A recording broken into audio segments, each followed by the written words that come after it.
अस्सलाम वालेकुम dear viewers. Today we will discuss the topic on ethical theories. ठीक है, रिसेंटली हमने इस पे एथिक्स को मतलब बहुत डीपली देखा है, लेकिन अब हम इसमें ये देख रहे हैं कि हमारे पास एथिकल थ्योरीज मतलब क्या है। जो हम डिसीजन मेकिंग करते हैं, जो भी प्रोसेस करते हैं या बिज़नेस को लेके चल रहे हैं, तो उसमें ज़ाहिर सी बात है कोई ना कोई थ्योरी तो इम्प्लीमेंट हो रही होगी ना।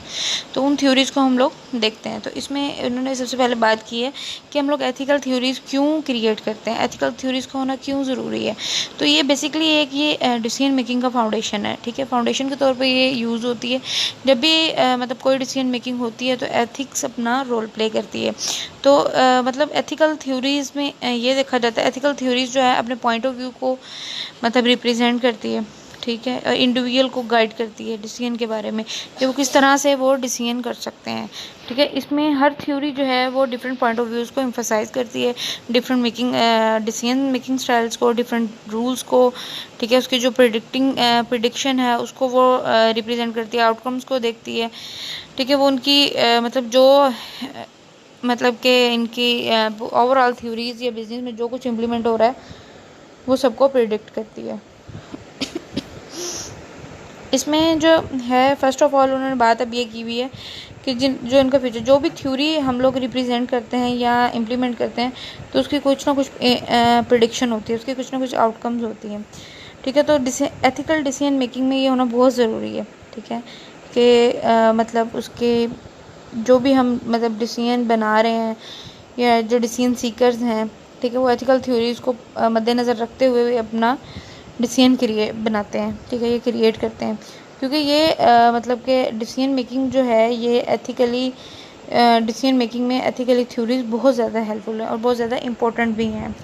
ठीक है, इसमें उन्होंने बात आगे की हुई है कि जो हमारे पास एथिकल थ्योरी है, इसको मतलब इस मतलब इसका common set of goal the decision makers seek to achieve the order to be successfully. वही बात के जो डिसीजन मेकर्स होते हैं, ठीक है, वो इसको इस लिहाज से देख रहे होते हैं, ये इस लिहाज से सीख कर रहे होते हैं कि जो हमारा गोल है, ये सेट ऑफ गोल है, ये एम है, ये जो हमारी अचीवनेस है, ठीक है, हम उसको सक्सेसफुली अचीव कर रहे हैं, हम अपनी अचीवमेंट्स को मीट कर रहे हैं या नहीं कर रहे। ठीक है, इसमें उसने 4 गोल्स को बताया हुआ है कि 4 गोल्स इस पर इम्प्लीमेंट होते हैं। सबसे पहले है beneficence, least harm, respect for autonomy and justice. ये 4 प्रिंसिपल्स भी कह सकते हैं, इनको गोल्स भी कह सकते हैं, और ये एथिकल डिसीजन मेकिंग पे इम्प्लीमेंट हो रहे होते हैं। फर्स्ट ऑफ ऑल जो बेनिफिशेंसी है ये एक प्रिंसिपल है। ठीक है, बेनिफिशेंसी में डिसीजन मेकर ये देखता है कि हमने जो करना है ठीक करना है, बिल्कुल राइट करना है और सक्सेसफुल करना है। ठीक है, उनकी प्रायोरिटी होती है डू गुड।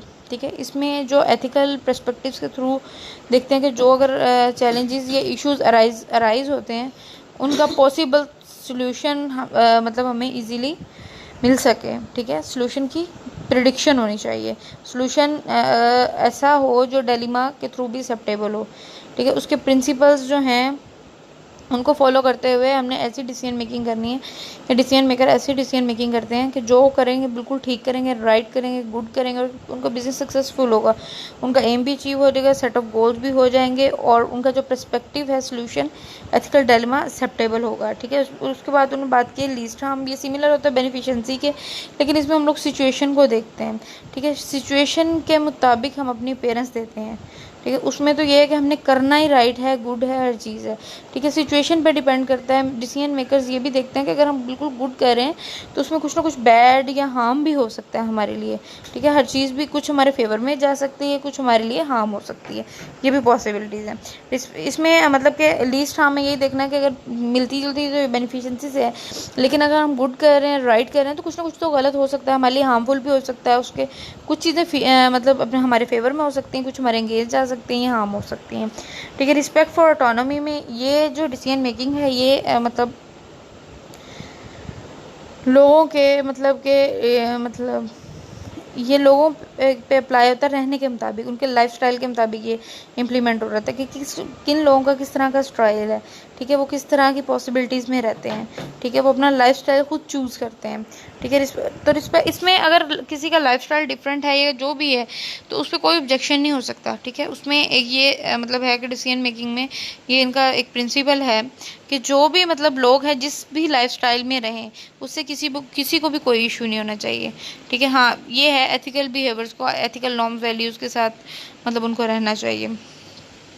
ठीक है, उनके उसमें उसने एग्जांपल दी हुई है के मतलब के उनका जो एग्जैक्ट लाइफ एक्सपीरियंस होना चाहिए, understand his emotions, motivation, physical capabilities in such a intimate manners. ठीक है, ये सारी चीज़ें उसमें होनी चाहिए। Ethical principle is extension of the ethical principle of beneficency because a person who is independent usually prefer to have a control over the life experience in order to obtain the lifestyle he and she enjoys। ठीक है, उसके बाद justice की बात आ जाती है। तो justice में वो ये कह देखते हैं, एथिकल प्रिंसिपल के थ्रू वो ये देखते हैं कि डिसीजन मेकर्स ऐसा एक्शन या ऐसा डिसीजन इन्वॉल्व करते हैं जिसमें हर किसी को इक्वलिटी मिलती है, हर किसी को इक्वल राइट मिलता है। ठीक है, हर किसी को एथिकल थ्योरी में ये होता है कि हर किसी की जस्टिफिकेशन एग्जिस्ट करती है।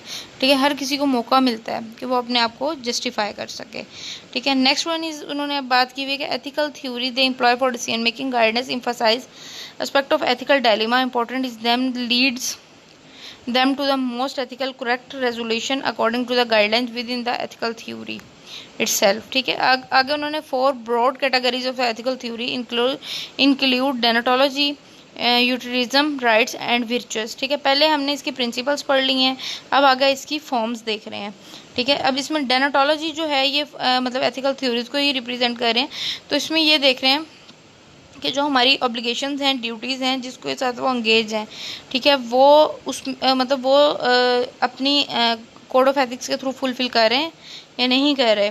ठीक है, डिसीजन मेकिंग में सबसे पहले ये देखा जाता है कि वो अपनी ऑब्लिगेशंस को, ड्यूटीज़ को परफॉर्म कर रहे हैं, इंगेज हैं जिनके साथ उसको गोल्स को अचीव कर रहे हैं या नहीं कर रहे। ठीक है, इसमें obligations to another individual society because uploading one's duty what is considered ethically correct। ठीक है, अब इसमें next deontology contains many positive attributes but is contain flaws।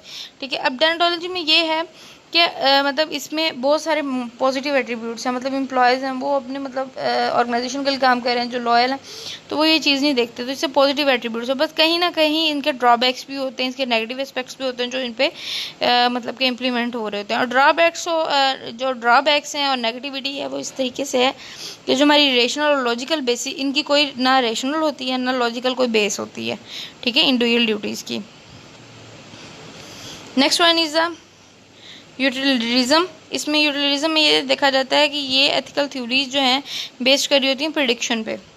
ठीक है जी, हमने जो स्ट्रेटजी बनाई है, जो हमने एथिकल थ्योरीज इंप्लीमेंट की हैं, कि जो हमने एथिकल प्रिंसिपल ये फॉर्म्स को वैल्यू की है, इसके हमारे पास प्रिडिक्शन आउटकम्स क्या हैं, हमारे जो हैं फ्यूचर के रिजल्ट्स क्या होंगे। ठीक है, फ्यूचर रिजल्ट्स को क्या ये रिप्रेजेंट कर रहा है। तो इस लिहाज से हमें यूटिलिज्म जो है ये सारी एबिलिटी पे डिपेंड कर रही होती है, इससे प्रिडिक्शन लेवल को देखा जाता है। ठीक है, इसमें 2 टाइप्स की उन्होंने बताई है, एक्ट एंड रूल।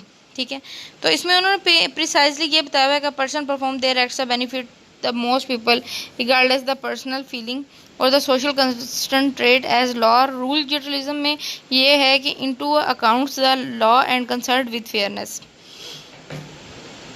ठीक है, इसमें seeks to benefit the most people but through the fairest and must means available.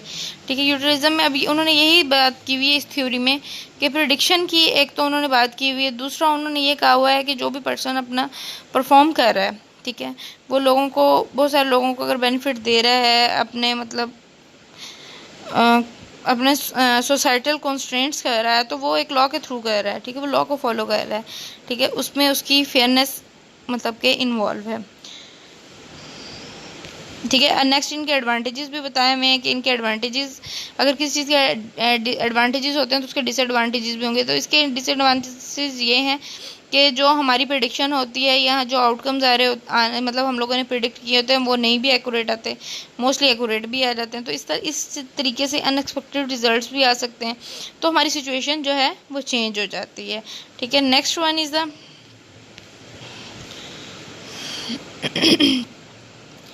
ठीक है, आगे उन्होंने मतलब बात की हुई है राइट्स की। तो राइट्स में भी यही है कि इन ethical theories based on the rights established by a society and protect given the highest priority.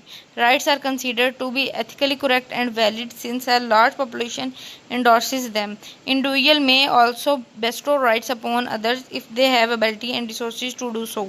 ठीक है, अब राइट्स में ये है कि एथिकल थ्योरी हम इस तरह से बनाएंगे, जो भी हमारे राइट्स होंगे वो सोसाइटी को प्रोटेक्ट कर रहे होंगे, एम्प्लॉयज़ को कर रहे होंगे, कंपनी को कर रहे होंगे। ठीक है, सबसे पहले उनको प्रायोरिटीज़ दी जाएगी। ठीक है, हर इंसान का इक्वल राइट है, कोई इंडिविजुअल है, ग्रुप है, कोई भी है, ठीक है, उसका अपना एक इंडिविजुअल राइट है। नेक्स्ट उन्होंने बात की हुई है कि they have the ability and resources to do us. A major complication of his theory at large scale is one of most fire what is the characteristics of our right are in the society. The society has not determined what it wants and uphold and give its citizen. In order for a society to determine what right it wants to enact, it must decide what the society goals and ethical priorities are. Next उन्होंने बात विर्चुअ की है। इसमें उसमें मतलब इसमें इन्होंने बात की एथिकल थ्योरीज की भी। कोई भी पर्सन है, कोई भी कैरेक्टर है, उसका कोई भी एक्शन होता है, उसका मतलब एथिकल थ्योरी ये जज करती है। विर्चुअ में एथिकल थ्योरी का ये काम है कि वो किसी भी पर्सन के करैक्टर को, एक्शंस को, नॉर्मल बिहेवियर को जजमेंट करती है, उसको डेविएट करती है। ठीक है कि मतलब वो पर्सन अपने मोरल का, रेपुटेशन का, अपनी कंपनी का, अपनी मोटिवेशन का ख्याल रख रहा है। उसकी जो रेटिंग मतलब उसकी कोई ऐसी रेटिंग तो नहीं है जो अनयूजुअल हो, इरेगुलर बिहेवियर शो कर रही हो, मतलब अनएथिकल बिहेवियर शो कर रही हो। ठीक है, तो अब इसमें आपने सिंपल जस्ट इतना लिखना है कि विर्चुअ की डेफिनेशन हम इतनी दे रही है कि एथिकल थ्योरी इस तरह से जज कर रही है कि किसी भी एक पर्सन को हम मतलब जज करते हैं, उसके करैक्टर को, एक्शन को, उसके बिहेवियर को, उसके नॉर्मल बिहेवियर को, और उसमें ये देखते हैं कि ये एक पर्सन कोई मोरल में तो इन्वॉल्व नहीं, मोरल्स तो नहीं कर रहा, कोई रेपुटेशन का मसला तो नहीं कर रहा है, इसकी मोटिवेशन है, ठीक है, इसकी इरेगुलरिटी तो नहीं है, इसका बिहेवियर कैसा एम्प्लॉयज का, तो ये सारी चीज़ें एथिकल में कंसिडर होती हैं। तो अगर वो कुछ कर रहा है तो वो अनएथिकल में होंगी। ठीक है, इसमें उन्होंने one weakness of virtue ethical theory, इसमें उन्होंने ये बात की है that is does not take into consideration a person change in a normal character. ठीक है, नेक्स्ट वन उन्होंने बात की हुई है कि इनका मतलब डिसीजन मेकिंग सिचुएशन पे डिपेंड करती है। Variety of ethical theories, decision roles, मतलब जो भी है डिसीजन मेकिंग करते हैं उसमें डिफरेंट स्टाइल्स डिसीजन मेकिंग के इम्प्लीमेंट होता है, डिफरेंट रूल्स होते हैं। ठीक है, और डिफरेंट डिसीजन मेकिंग होती है, उस हिसाब से ये लोग करते हैं और उनके एथिकल करेक्ट आंसर देते हैं। क्योंकि कोई भी एथिकल थ्योरी इंप्लीमेंट हो रही होगी तो मोस्टली उनके आंसर्स करेक्ट ही आते हैं। ठीक है, नेक्स्ट उन्होंने बताया taxonomy of ethics type, ethical types. Taxonomy में उन्होंने डिफरेंट अप्रोचेस को एग्जामाइन किया एथिकल थ्योरीज में, डिफरेंट डिसीजन मेकिंग स्टाइल में और डिसीजन रूल्स में। ठीक है, फर्स्ट ग्रुप में उन्होंने ये बात की है selected principle of ethical conduct. इसमें जो है एथिकल थ्योरीज और डिसीजन मेकिंग स्टाइल्स को देखा जाता है।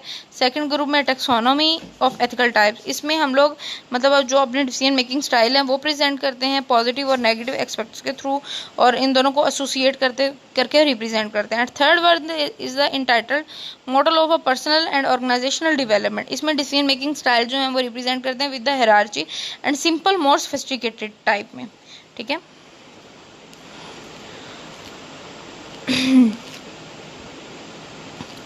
Next one is the model of personal and organisational development. अच्छा, इसमें इन्होंने कॉग्निटिव मॉरल डेवलपमेंट एसेट की बात की हुई, इसमें ethical education is a possible. ठीक है, अब इसमें ये जो है ये ग्रोइंग स्टेज है। कोलबर्ग ने ये मतलब कहा है कि इसकी 6 स्टेजेस होती हैं। ठीक है, तो हर स्टेज पे ये ग्रेड मेच्योरिटी पे जाता है, पिछले से ज़्यादा ये मेच्योर हो जाता है। ये एक साइकिल होता है। ठीक है, जैसे जैसे इनका टाइम या टीन्योर ज़्यादा हो जाता है, एक्सपीरियंस बढ़ता जाता है, तो इनका मेच्योरिटी लेवल इंक्रीज हो जाता है। तो जिस तरह से इनका मेच्योरिटी लेवल इंक्रीज होता जाता है उस तरह से हमारी डिसीजन मेकिंग जो है पॉजिटिव और बेटर और चैलेंजेबल हो जाती है। ठीक है, वो कॉन्फ्लिक्ट से मतलब उसमें कॉन्फ्लिक्ट जो आ रहे होते हैं वो कम हो जाते हैं, चैलेंजेबल हो जाती है। ठीक है, नेक्स्ट उन्होंने ये बात की to examine how different ethical theories, decision making styles and decision making rules enter into a team decision in the question are represent. ये फर्दर आगे क्वेश्चन है, इससे इनसे आपका कोई लिंक नहीं है, जस्ट आप लोगों को गाइड करने के लिए। लेकिन इसका मैं ओवरऑल आपको ये बता देती हूँ कि इन्होंने मतलब कि अब उन्होंने ये कहा कि एथिकल थ्योरीज, प्रिंसिपल्स, फॉर्म्स किस तरह क्यों इंप्लीमेंट हो रही होती हैं। कोई भी डिसीजन मेकिंग करते हैं तो ये इनके थ्रू होती है।